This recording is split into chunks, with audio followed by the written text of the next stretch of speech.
Shalom. Shalom. Selamat siang. Siang. Menjelang sore.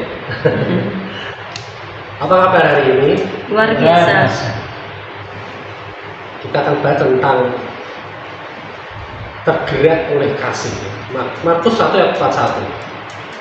Markus 1, tergeraklah hatinya oleh belas kasihan. Lalu ia mengulurkan tangannya, menjamah orang itu dan berkata kepadanya, "Aku mau, jadilah engkau tahir." Amin. Jadi Yesus tergerak hatinya oleh orang yang penyakit kusta ini untuk dia sembuhkan. Ya, dia tergerak hatinya oleh belas kasihan. Yesus tergerak oleh belas kasihan dalam menyembuhkan orang kusta ini. Jadi ada 3 contoh lain dalam Injil juga ketika Yesus tergerak oleh belas kasihan yang menghasilkan penyembuhan. Jadi belas kasihan Yesus ini juga menghasilkan penyembuhan.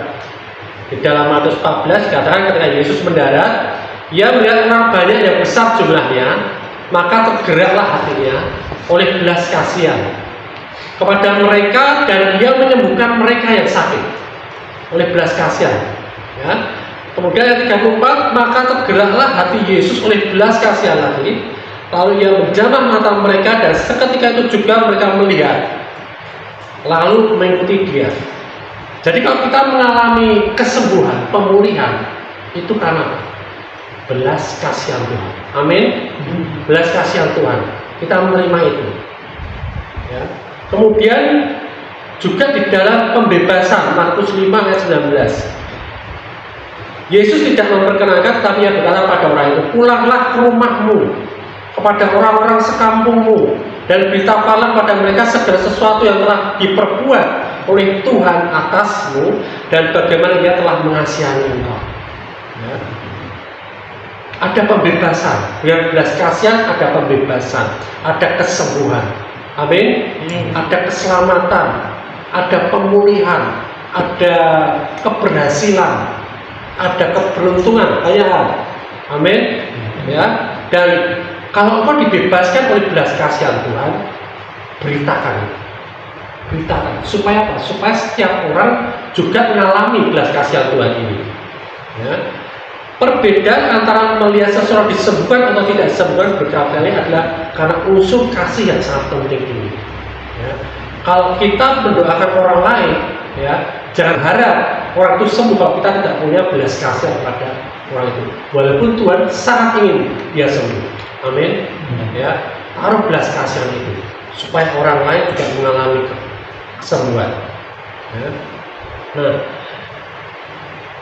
hal ini sangat luar biasa sekali ya. Ada penumpangan tangan dengan Yesus penjamah orang kusta ini.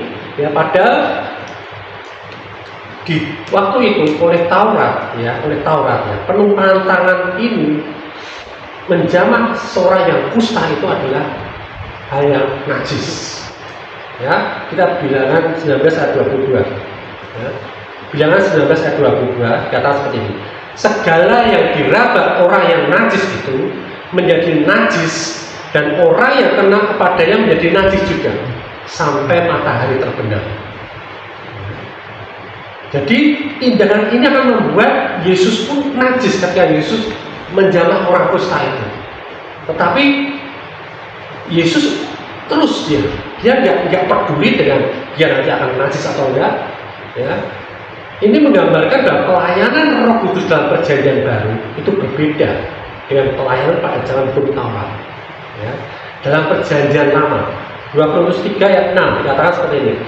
Ialah membuat kami juga sanggup menjadi pelayan-pelayan dari suatu perjanjian baru. Jadi dengan melayani dalam perjanjian baru, kita disanggupkan, kita diberi kesanggupan yang tidak terdiri dari hukum yang tertulis, tetapi dari Roh. Jadi karena ada Roh Kudus ini yang membuat kita ini sanggup melayani orang. Walaupun orang itu najis, walaupun orang itu tidak layak kita layani, tapi oleh karena Roh Kudus dalam hidup kita, itu tidak ngaruh dalam hidup kita. Amin. Bahkan orang itu mempunyai mendapatkan dampak akibat kebenaran kita, akibat Roh yang ada dalam hidup kita. Ya, sehingga orang itu dipulihkan, sehingga orang itu mengalami kesembuhan. Amin. Ya, Yesus tidak perlu menghindari kenajisan. ya, yang akan timbul akibat kontak fisik dengan seseorang, yang perlu dia hindari itu. Ya. Nah, penderita kusta karena ya juga nanti juga akan menanggung dosa-dosa, ya. Jadi di dalam tubuhnya Yesus sendiri akan menanggung semua dosa, semua kutuk, semua kenajisan. Ya. Dia tidak peduli. Ya. Dia akan menanggung itu semua. Sehingga apa? Dia dengan Roh Kudus dia layani dan dia tidak takut dengan semua. Demikian juga sebaliknya kita. Amin. Ya. Jangan kita terbatas atau membatasi diri kita oleh karena kenajisan sesuatu, kenajisan seseorang. Kita merasakan yang tidak baik, bahkan kita anggap orang itu hina. Ya. Bahkan Tuhan berkata, apa yang kau perbuat oleh orang yang paling hina itu, orang yang paling najis itu, engkau yang lakukan itu untuk apa? Engkau perbuat itu untuk apa? Amin. Amin. Ya. Jadi kita bisa lihat dari dua hal ini bila Markus ini. Dengan zaman Tuhan Yesus, dengan belas kasihan, ya, penyakit kusta itu hilang. Amin. Penyakit kusta hilang, kenajisan itu hilang. Amin. Dengan pelayanan belas kasihan, orang akan dibenarkan, orang akan mengalami pemulihan. Yang tadinya najis dibenarkan, dikuduskan. Ya, itu yang pertama. Yang kedua, orang itu menjadi tahu, menjadi tahir. Yesus tidak hanya menyingkirkan penyakit itu, tapi juga memulihkan bagian-bagian tubuhnya yang lain. Ya, bagian tubuhnya yang rusak. Ya. Dia nggak cuma tahir sembuh selesai, tapi dia punya luka-luka kusta itu pun sembuh, dipulihkan. Ya. Penderita kusta ini disembuhkan segera setelah Yesus berfirman. Setelah Yesus memberikan firman-Nya, memberikan belas kasihannya, mengatakan, aku mau kau sembuh. Dan engkau tahir, engkau sembuh. Amin.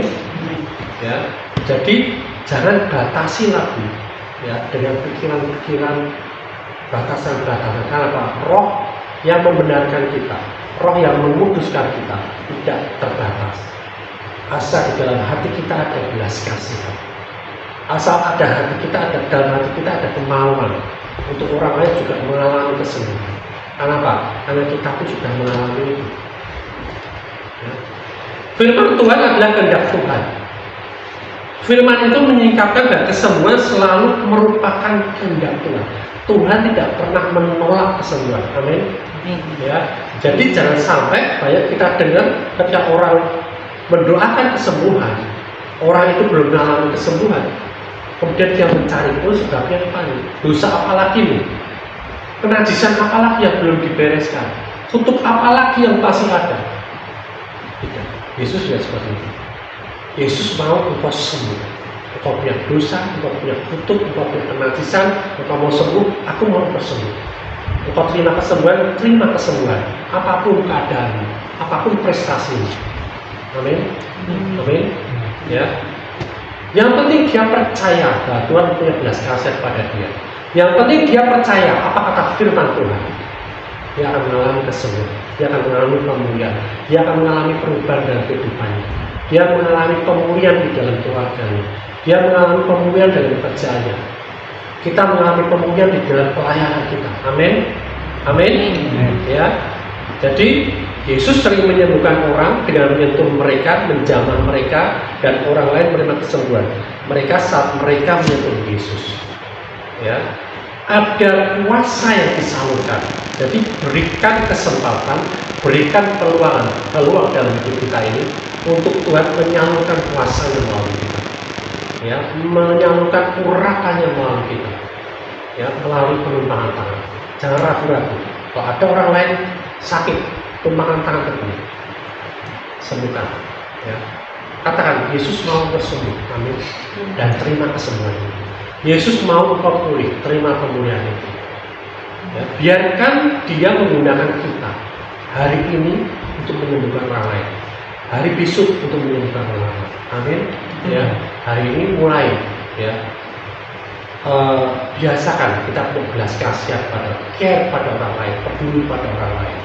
Amin. Untuk kita jamah, alirkan kuasa Tuhan dalam hidupnya, karena kuasa itu sudah ada dalam hidup kita. Kekudusan, kebenaran itu sudah ada di dalam hidup kita. Alirkan itu. Firman-Nya yang penuh kuasa ada di dalam hidup kita.